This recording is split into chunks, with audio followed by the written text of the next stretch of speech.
আসসালামু আলাইকুম সম্মানিত মাছ চাষি ভাই ও বন্ধুরা, আশা করি সকলেই ভালো আছেন। আপনাদের সুস্বাস্থ্য কামনা করে আজকে আর একটি নতুন মাছের ভিডিও নিয়ে হাজির হয়ে গেলাম।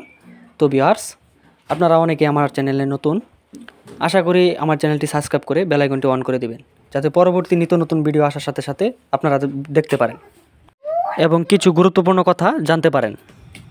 তো ভিউয়ার্স, আর দেরি না করে চলে আসি মূল ভিডিওতে।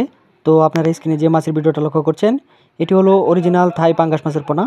আপনারা যারা অরিজিনাল থাই পাঙ্গাস মাছের পোনা খুঁজছেন, কোথাও খুঁজে পাচ্ছেন না, উন্নত মানের পোনা দিচ্ছে না কেউ, তাহলে আমাদের সাথে যোগাযোগ করে এই সাইজের বাইরে থেকে ছোটো সাইজের বা বড়ো সাইজের থাই পাঙ্গাস মাছের পোনা সংগ্রহ করতে পারেন। আমরা সারা বাংলাদেশে অক্সিজেনের মাধ্যমে বিভিন্ন জেলায় বা বিভিন্ন স্থানে মাছ ডেলিভারি দিয়ে থাকি। বিভিন্ন ধরনের পোনা নিতে আমাদের সাথে যোগাযোগ করতে পারেন এবং অর্ডার করতে পারেন। তো ভিউয়ার্স, আমরা সারা বাংলাদেশের 64 জেলায় অক্সিজেনের মাধ্যমে সঠিকভাবে ওজন মাপ দিয়ে মাছ বিক্রি করে থাকি, যা আপনারা নিঃসন্দেহে আমাদের কাছ থেকে নিয়ে চাষ করতে পারেন। স্ক্রিনে যে থাই পাঙ্গাস মাছের পোনা দেখতে পাচ্ছেন, এটি হলো 120 পিস থেকে 130 পিস কেজি। তো ভিউয়ার্স, আপনারা যদি থাই পাঙ্গাস মাছের পোনা চাষ করতে চান, এর মধ্যে আপনার সবচেয়ে গুরুত্বপূর্ণ কথা হলো ভালো পোনা সিলেক্ট করা। তারপর হলো পুকুরটি প্রস্তুত করা। ভালোভাবে পুকুর প্রস্তুত করা মানে যেখানে সূর্যের আলো বা সঠিকভাবে তাপমাত্রা আসে, সেই জায়গাটি এই থাই পাঙ্গাস মাছের জন্য একদম গুরুত্বপূর্ণ জায়গা। এবং আপনার লক্ষ্য রাখতে হবে যে অন্য পুকুরের সাথে কোনো কানেকশন না থাকে, সেই ব্যবস্থা রাখতে হবে।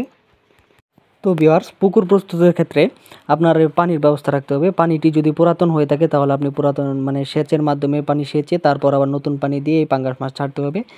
আর ওই পানি পাল্টানোর ব্যবস্থা রাখতে হবে, কারণ পাঙ্গাস মাছ চাষ করার ক্ষেত্রে বেশি পানি মানে সব অনেক দিন ধরে পানি জমে থাকলে তাহলে ওই পানির মাধ্যমে গ্যাস হয়ে যায়, তাতে পাঙ্গাস মাছ চাষ করা যায় না। তো আপনারা পানি পাল্টানোর ব্যবস্থা রাখতে হবে, এতে করে আপনার পাঙ্গাস মাছটি দ্রুত বড় হতে সক্ষম হবে। আর এই পাঙ্গাস মাছ চাষ করার ক্ষেত্রে আপনার সবচেয়ে বড় খেয়াল রাখতে হবে যে রাক্ষসে মাছ যাতে পুকুরে না থাকে। রাক্ষসে মাছ না থাকলে তাহলে এই পাঙ্গাস মাছ চাষ করা যাবে। এবং পুকুরে যদি পুরাতন পানি সেচের ব্যবস্থা না থাকে, তাহলে আপনার এই পুকুর প্রস্তুতের ক্ষেত্রে আপনি 1 কেজি হারে চুন, 1.5 কেজি হারে টিএসপি সার দিতে পারেন। এর 3 দিন পর, 2 থেকে 3 দিন পর আপনি পুকুরে পোনা মজুত করতে পারবেন কোনো প্রকার ঝামেলা ছাড়াই।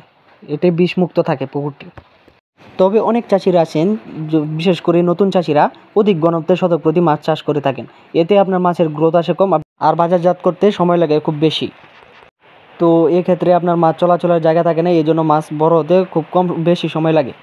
আপনারা মাছ ছাড়ার সময় এই বিষয়ে খেয়াল রাখবেন যে শতক প্রতি 120 থেকে 150 পোনা আপনি চাষ করতে পারবেন কোনো প্রকার ঝামেলা ছাড়াই। তাতে আপনার মাছের গ্রোথ আসে খুব বেশি এবং আপনি খুব তাড়াতাড়ি বাজারজাত করতে পারবেন।